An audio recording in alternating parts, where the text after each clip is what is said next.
Los Angeles, 1988. Michael Hutchence walks into a photography studio for what should be the crowning achievement of his career so far.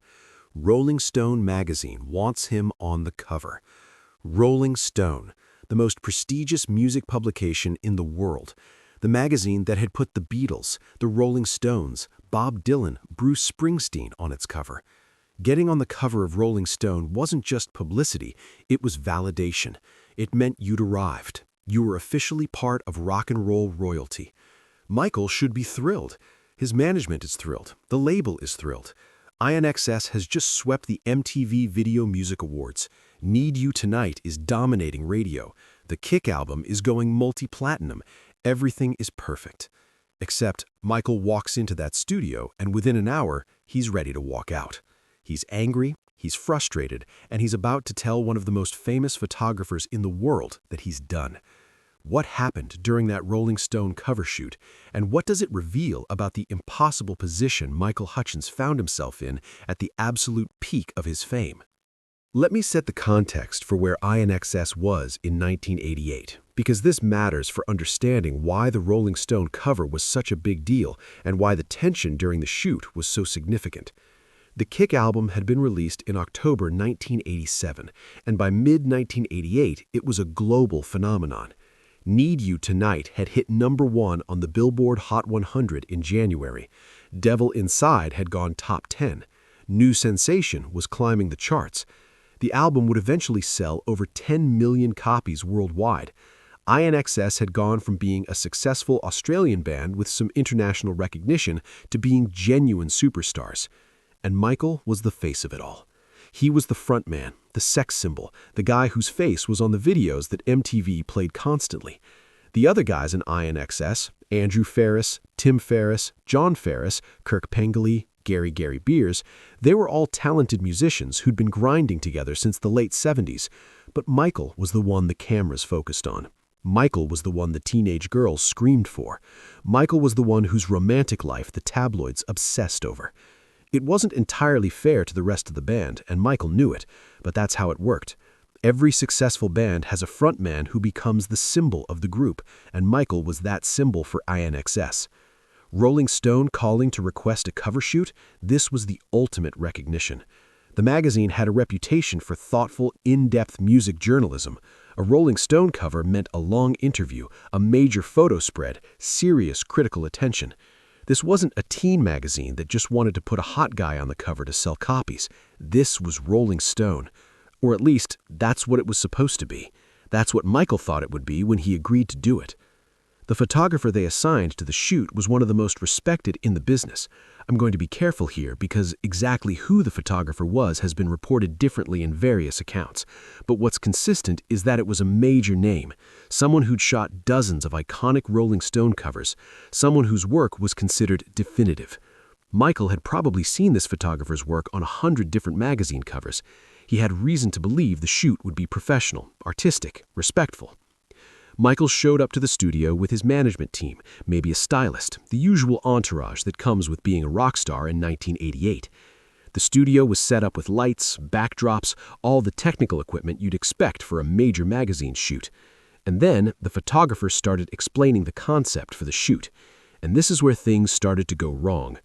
According to people who were there, the photographer's vision for the shoot was very focused on Michael's physicality, his sexuality, his appearance, shirt off, tight leather pants, poses that emphasized his body rather than his personality or artistry.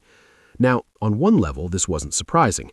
Michael had been photographed this way before. The INXS videos featured him shirtless, sweaty, moving in ways that were deliberately sexual. That was part of his stage persona, part of what made him compelling as a performer. But there's a difference between Michael choosing to present himself that way in an INXS context, where he had some creative control, and a photographer directing him to pose like a piece of meat for a magazine cover, where he had no control over the final image. Michael's frustration started to build almost immediately. He'd try a pose, and the photographer would say something like, "Great, now give me more sex, more danger, show me the bad boy." And Michael would do it, but you could see in his body language that he was getting uncomfortable. People who were in the studio that day said you could feel the tension rising. Michael wasn't saying anything yet, but he was getting quieter, more withdrawn, which for someone as naturally charismatic and talkative as Michael was a clear warning sign. The breaking point came maybe 45 minutes into the shoot. The photographer wanted Michael to do a particular pose, something that Michael felt crossed a line from artistic to objectifying. Different accounts describe the specific pose differently, but the consistent theme is that Michael felt he was being asked to present himself as a sexual object rather than as a musician or artist. And Michael stopped. He stood up straight, looked at the photographer, and said something along the lines of, "I'm not doing this. This isn't what I signed up for." The room went silent. You have to understand, this was Rolling Stone. You don't just refuse to cooperate with Rolling Stone. Bands and artists would kill for this opportunity. Michael's management team was probably panicking, thinking about how walking out of a Rolling Stone shoot could damage his career, could make him look difficult or unprofessional, could hurt INXS's momentum at the exact moment when they were at their biggest. But Michael didn't care about any of that in the moment. He was angry, and he was done. What happened next depends on whose account you believe, but the most consistent version of the story is that there was a tense negotiation. Michael's manager or someone from his team pulled him aside, tried to calm him down, tried to get him to see the bigger picture. Meanwhile, someone else was talking to the photographer, trying to explain that they needed to adjust the approach, needed to give Michael more creative input, needed to treat him with more respect. And the photographer, to their credit, seems to have understood that they'd pushed too far, because the shoot did continue, but under different terms. The revised approach gave Michael more control over the poses, more input into what they were trying to capture. Instead of just being told to be sexy, Michael was able to suggest poses that felt more authentic to who he was as an artist. He was able to keep his shirt on for some shots. He was able to choose expressions that felt more natural. The photographer backed off from the most objectifying concepts and started working with Michael rather than just directing him like a model. The cover that eventually ran on Rolling Stone showed a Michael who looked confident, powerful, sexy, yes, but also artistic and in control. It wasn't the purely sexual image the photographer initially seemed to want. It was a more complex, more interesting portrait. And ironically, it's probably a better cover than it would have been if Michael had just gone along with the original concept without pushing back. The tension and the conflict resulted in an image that had more depth, more personality. But here's what's important about this story. It reveals the fundamental conflict Michael Hutchence was dealing with at the peak of his fame. He was a sex symbol, that was undeniable. His looks, his stage presence, his charisma, they all contributed to making him attractive to millions of people. And INXS's success was built partly on that sexuality. The videos, the performances, the image. Sex was part of the package. Michael knew that. He'd never been naive about it. But there's a difference between using your sexuality as one tool in your artistic arsenal and being reduced to nothing but your sexuality. Michael wanted to be seen as a complete artist, as a musician, as a songwriter, as someone with depth and intelligence. And he felt like too often the media and the public only wanted him to be the hot guy with his shirt off. This wasn't unique to Michael, obviously. Every attractive performer, especially male performers in the rock world, deals with some version of this. But for Michael, it was particularly intense because of how the media coverage of INXS in the late 80s was so focused on his appearance. Magazine articles would spend paragraphs describing his looks, his abs, his hair, his lips, and then maybe mention the music almost as an afterthought. Interview questions would often focus on his love life, his workout routine, his fashion choices, rather than the creative process or the songwriting or the artistic vision. The Rolling Stone shoot was supposed to be different. Rolling Stone had a reputation for substance, for taking music seriously. Michael probably hoped that a Rolling Stone cover story would include serious questions about the music, about the journey INXS had taken to get to this point, about his influences and aspirations.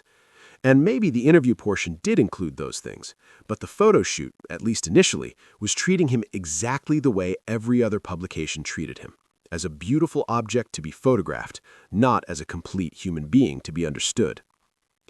Michael's willingness to almost walk out of that shoot shows a lot about his character. He had a temper, yes, but more than that, he had a sense of self-worth that wouldn't let him be disrespected even when the stakes were high. Walking out of a Rolling Stone shoot could have been career suicide. It could have resulted in negative coverage, could have made him look difficult, could have hurt INXS at a crucial moment. But Michael was willing to risk all of that because his dignity mattered more than the opportunity. There's a broader context here, too, about how the music industry treats sex symbols versus how it treats artists who aren't conventionally attractive. If you're not particularly good-looking, you're evaluated almost entirely on your musical talent and artistic vision. Your appearance is irrelevant. But if you're attractive, suddenly your appearance becomes the dominant narrative, and your talent is almost secondary. Michael was dealing with this imbalance constantly. He was genuinely talented, genuinely creative, genuinely passionate about music, but a huge percentage of the coverage he got focused on his looks rather than his artistry. The other members of INXS sometimes struggled with this dynamic too. They'd worked just as hard as Michael, been part of the band just as long, contributed just as much to the creative process in many cases. Andrew Ferris wrote most of the music. The rhythm section was tight and professional. Kirk Pengilly's saxophone work was a key part of INXS's sound. But when Rolling Stone wanted to do a cover story, they didn't want the whole band equally featured. They wanted Michael, because Michael was the marketable one, the sexy one, the one whose face would sell magazines. To Michael's credit, he tried to share the spotlight when he could. In interviews, he'd talk about the band as a collaborative unit, emphasize Andrew's songwriting contributions, praise the other members, but he couldn't change the fundamental reality that the media wanted him specifically as the focal point, and that created tension within the band, even though it wasn't really Michael's fault.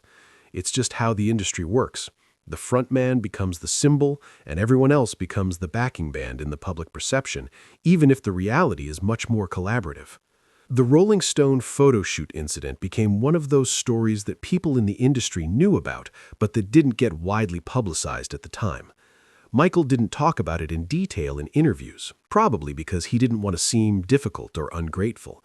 His management certainly didn't want it publicized because it made the whole process look messy and complicated.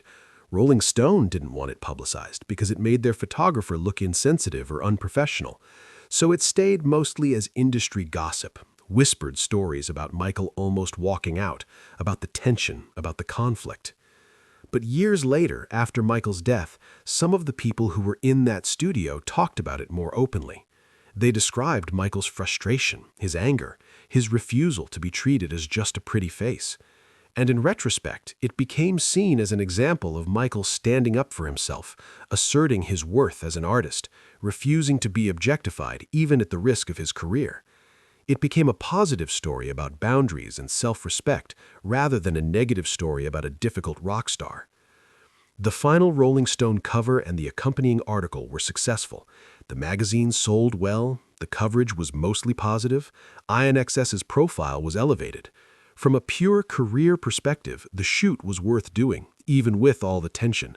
But Michael's private feelings about the experience probably remained complicated. He got the cover, he got the validation of being on Rolling Stone, but he also had to fight for basic respect during the process. That's a hollow victory in some ways. This pattern repeated throughout Michael's career.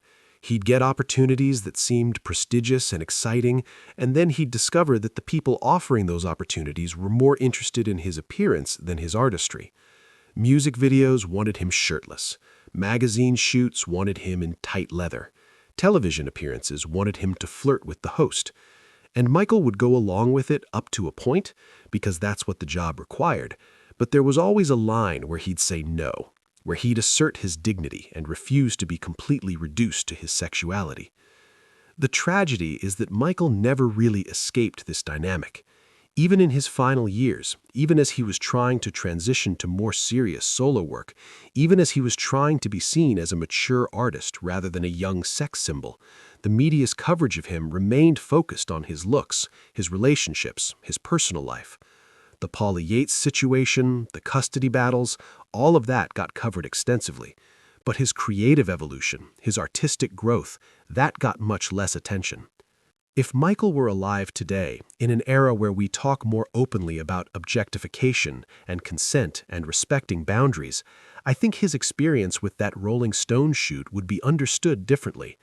We'd recognize it as an example of someone pushing back against being treated as an object, standing up for their right to be seen as a complete person.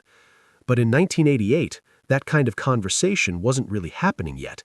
Michael was expected to be grateful for the opportunity and to cooperate fully with whatever the photographer wanted.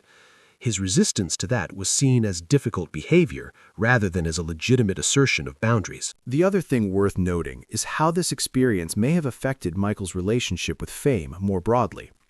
Every time he had an experience like the Rolling Stone shoot, where he was reminded that people were more interested in his appearance than his artistry, it must have chipped away at his enthusiasm for being famous.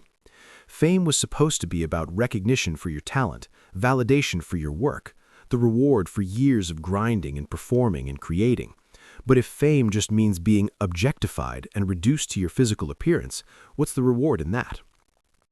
Michael talked sometimes in interviews about the dark side of fame, about how lonely it could be, about how it changed how people related to you. But he was always somewhat guarded about the specifics. He wouldn't say, "The Rolling Stone shoot was dehumanizing and I almost walked out." He'd say something more general, like, "Fame has its complications." But the people close to him understood what he meant. They'd seen the toll it took, the way each objectifying experience, each reduction of his humanity to his appearance, wore him down a little more. The photographer in question, whoever it was, probably didn't think they were doing anything wrong. They were doing their job as they understood it, creating an image that would sell magazines, that would capture what made Michael Hutchence marketable. And in their view, what made Michael marketable was his sexuality, his physical appeal. So of course the shoot would emphasize that. From their perspective, Michael's resistance might have seemed irrational or oversensitive. Why is he making this difficult? This is how we shoot rock stars. Just take your shirt off and look sexy and we'll be done in an hour. But that's exactly the problem. This is how we shoot rock stars assumes that all rock stars should be treated the same way, that there's a formula that works for everyone. It doesn't account for the individual's feelings, boundaries, or desire to be represented in a particular way. Michael wanted to be on the cover of Rolling Stone, but he wanted to be on the cover as himself, as a complete person, not as a two-dimensional sexy image. And the photographer's initial approach didn't allow for that nuance. The resolution of the conflict, the fact that the shoot did continue and did produce a good cover, suggests that both sides were able to find some middle ground. Michael didn't walk out, which would have been the nuclear option, and the photographer adjusted their approach, which showed some flexibility and professionalism. In the end, everyone got what they needed. Rolling Stone got their cover, INXS got the publicity, Michael got an image he could live with. But the fact that it required a conflict to get there, that it almost fell apart, that's significant. Looking at that Rolling Stone cover now, decades later, you can see a Michael who looks confident and powerful, but there's also something in his eyes, a hardness or a wariness that might reflect the tension of that day. Or maybe I'm reading too much into it. Maybe it's just a good photograph of a charismatic rock star at his peak. But knowing the story behind it, knowing that Michael almost walked out, knowing that he fought for his dignity during that shoot, it adds a layer of meaning to the image. The incident also speaks to the broader question of artistic control. How much say does an artist have in their own representation? When you're being photographed for a magazine cover, who decides what that image looks like?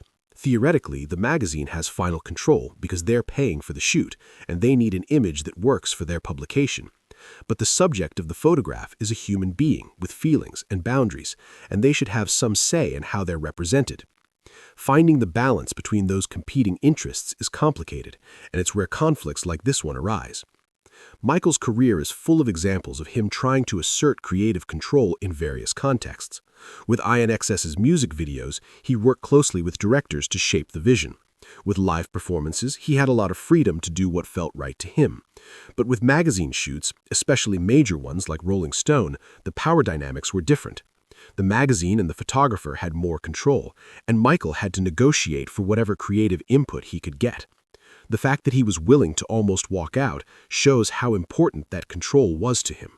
If there's a lesson in this story, it's that even at the peak of success, even when you're on top of the world, you still have to fight for respect. Michael Hutchence was one of the biggest rock stars on the planet in 1988. He just swept the MTV Awards. His album was going platinum. He was selling out stadiums. And yet he still had to stand up in the middle of a Rolling Stone photo shoot and say, "I'm not doing this. Treat me with respect or I'm leaving." Success doesn't automatically bring respect.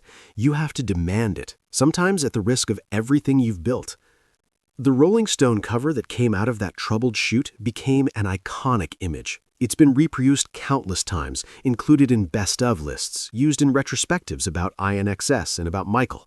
It's a successful photograph by any measure, but it's also a photograph that almost didn't happen, that required conflict and negotiation and compromise to create. And that backstory, that near disaster, is as much a part of rock and roll history as the polished final image that ended up on magazine stands across the world. Michael Hutchence walked into that studio as a rock star at his peak. He almost walked out as someone who'd had enough of being objectified. In the end, he stayed and got the cover he deserved, but only because he was willing to risk everything to demand respect. That's the story Rolling Stone never published. That's the story that matters.